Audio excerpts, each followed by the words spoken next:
Welcome back to another video. So it's been a long time since I've done, macro slash product, still lifey kind of photos. So yeah, I've been starting to get the itch in regards to doing that. So that's what I'm going to do today. Kind of just to illustrate that when you're in a lull and you don't really feel like going out. Maybe you had a really long day, but you want to do some kind of photography. You can just grab things practically anywhere around your residence and just use your artistic creativity to capture just random plain objects and make them look good. So that's what we're going to do today.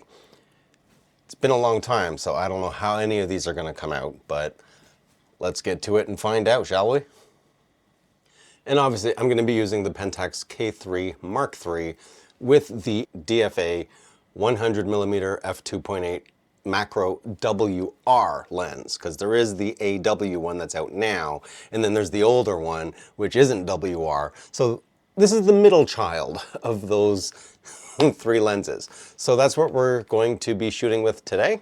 And all right, let me just grab some stuff and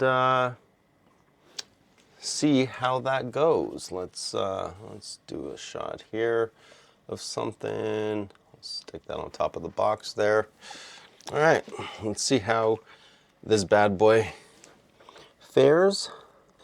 And since it is sort of a pseudo macro thing, I'm going to do this in live view, just because it should fare a little bit better.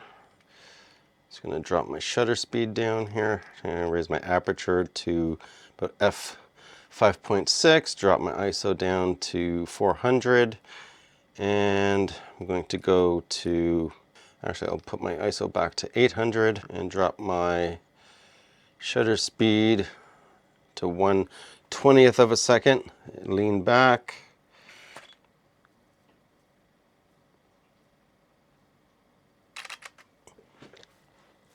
Yeah, that looks pretty good, actually. Yeah, that looks pretty good. I'll do another one of those. Let me blur the background here. So drop my ISO as I raise the, or open up the aperture, f3.2. Don't want it too open.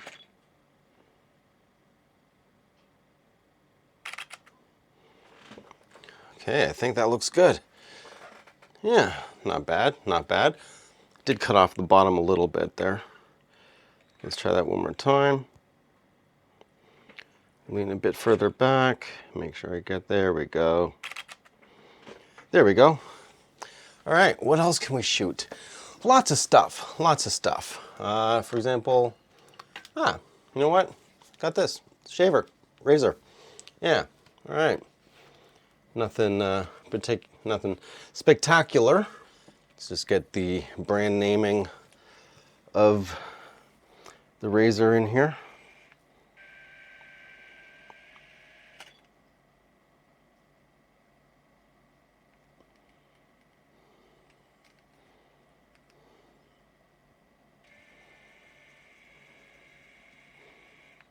Come on, focus.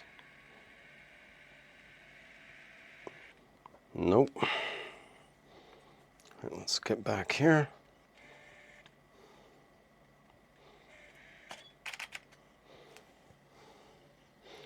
Right, it's a little blurred. Shutter speed's too long. That's the thing with macro, is a lot of this, you do kind of have to do it on a tripod to make things easier. Oh, all right. Not bad. Raise that up in post. All right, let me find some other stuff. Well, that'd be interesting. The microphone I'm actually using to record. Had to get pretty far back because I noticed that while I was shooting, I couldn't get the lettering to be sharp across the board. Even taking a step back, it still didn't quite work. Let me try that again. Okay. Now, the question is, what do you do? Because obviously, I'm not outside in the bright sun. So, what do you do when the subject needs to be brighter, right? And say you don't have a large flash. I'm glad you asked.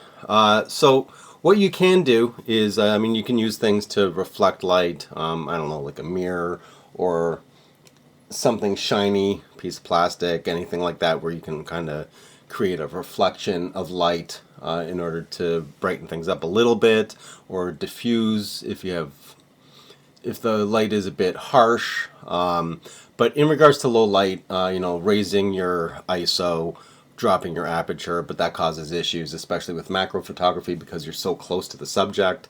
So what things can you use? You can use a flashlight. You can use the light from your phone. I've done that many times.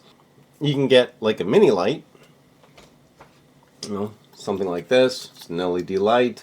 Macro kit, which those are pretty expensive, the ones that clip on to the front of the lens. Yeah, but let's try lighting some stuff up to get a different look on things. All right, so I've got a flash cord. I'm just doing this cheaply, or as cheaply as possible that I could find. So a Velo flash cord, which is superior, in my opinion, to the Pentax flash cord because it comes as one piece. The Pentax one, you have to buy both this end, and they don't lock. So this one actually locks in place, not going anywhere.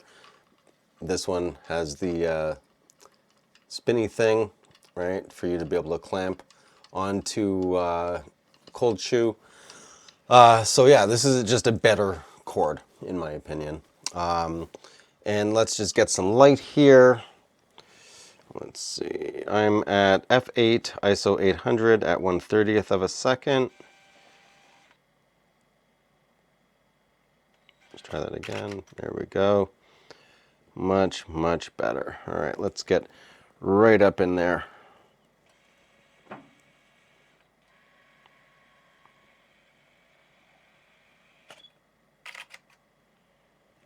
Yeah, it looks pretty good.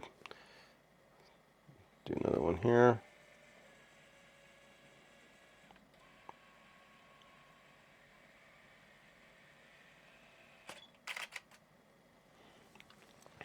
Yeah, not bad, not bad. Oh yeah, right. So what exactly am I using? Look how small that is. That's crazy. That's insane. That's so small. It's pretty cool though. Got LED thing on the back there. So this is a flash that was sent to me by ZENIKO. I was interested in this for this exact reason. Just being able to put the light wherever, right? Just conveniently, you can just hold it by your hand and just slowly manipulate where the light is coming from. It's not super powerful, obviously, because it is a very small flash. However, the power output is great for macro still life product photography, right? Because you don't need, I shouldn't say you don't always need the biggest, baddest flash. Like, for example, you don't need something crazy like the Godox V1, right? You don't always need something this large. Sometimes you just need that little pop of light, right? And that's where the ZENIKO comes in. It's very similar to the Godox IM series of flashes. It does everything that you need, really. It's not as powerful as the built-in flash on the Pentax K3 Mark I. However, I believe this, they don't list a guide number on this flash.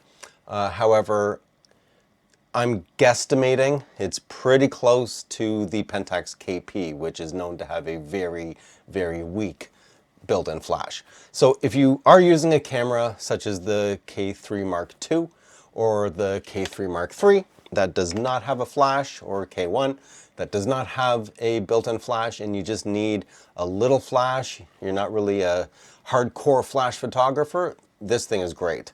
It's about 40 50 bucks, somewhere around there. So pricing is pretty close to the Godox IM20 and the IM22. So this model here is the ZENIKO ZF08. This thing, like I said, it does everything. It's got a built-in lithium-ion battery. It's USB-C charging right there. Change your power levels, right? So it's 5 levels of power. 1, 2, 3, 4, 5, and then back to 1 again. If you want to check the power status, press and hold. So full battery charge, you would just press and hold the power level adjustment button there. And it does test flashing, so you just press the power button once, boom, right? And the other cool thing, I don't know if you can see that, the power button actually lights up. So even if you're using this in very low light, you know what's going on. And yeah, I mean, it's completely made out of metal, the whole thing, including like the shoe area, everything is metal, everything. It's a very, very, I mean, look how small this is. It's tiny. And you get, it's about actually you get over 400 full power flashes out of this thing. It's remarkable. Something this absolutely tiny. You know, but the thing I do like about it is the fact that you can literally just move it around, put it anywhere you want. The problem with using it on camera is it's going to capture the lens hood, right? It'll capture the barrel because this sits very, very close to the camera body. It's not up high enough to get over the actual lens that you have in front. So unless you just happen to have one of the 35mm macro lenses from Pentax, in which case, ignore what I just said. That is one drawback to having a super tiny flash. But for this particular application of doing macro / product, that style of photography, this thing is fantastic. Absolutely fantastic. I'm gonna do one more shot here, actually. Yeah, let's do super, super close. Get right up in there. Hold the light. So you want to get it pretty close to the front of the lens. That's too bright. Too much brightness. So let's drop the ISO down, go to 400. I'm only at power level 2 on the flash here. Let's try that again. Just going to take a picture of the mode button on this light, because it looks pretty cool. Much, much better. Okay. Yeah, so if you are interested in checking out this ZENIKO micro flash, as I'm calling it, the ZF08, which is the more powerful of the two. There is a ZF04. As I said, they do not publish guide numbers whatsoever, so that's unknown at this point. I think this thing weighs like 33 grams. Like it's super light, super tiny, super light, super convenient. You just throw it in your pocket, and yeah, it comes in this carry case. You just throw it in the carry case, or just toss it in your pocket, and away you go. Yeah, so just trying to spark some creativity for you guys. You know, if you're in a lull, just grab some random stuff. Just do some product photography, still life stuff. Put up, you know, set something up. You know, I mean, if you've got Lego, like build something, take a picture of it. You know, create little worlds of stuff. Right? I'm not all that into like recreating a whole world to take one photo. I think my wife would kill me if I did that. There'd be stuff all over the place.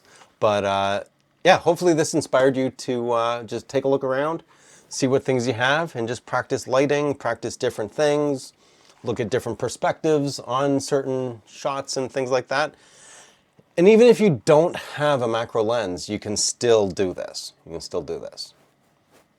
It just won't be like super, super up close, like what you just saw now. It wasn't really super macro-y, but it was close focus, right? So lots of lenses can pull that off. And that's going to be it for this video. If you like the video, leave a like. If you have not already, please do subscribe. Always helps out.